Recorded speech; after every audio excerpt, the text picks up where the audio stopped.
Psixoloqa nə zaman müraciət etmək lazımdır?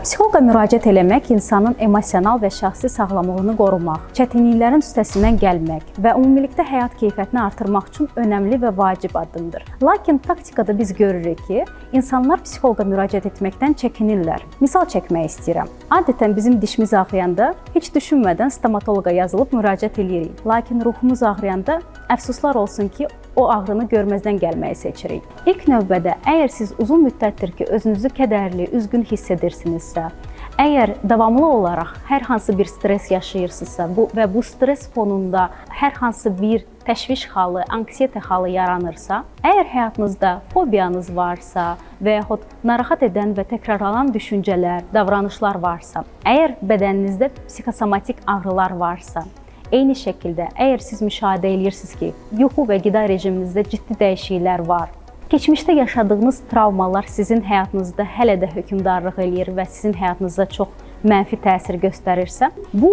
və digər problemlər, hansı ki bizim həyatımızın gedişatını əngəlləyir və məhdudlaşdırırsa, o zaman mütləq şəkildə ərtələmədən psixoloji dəstək almağa yönəlin.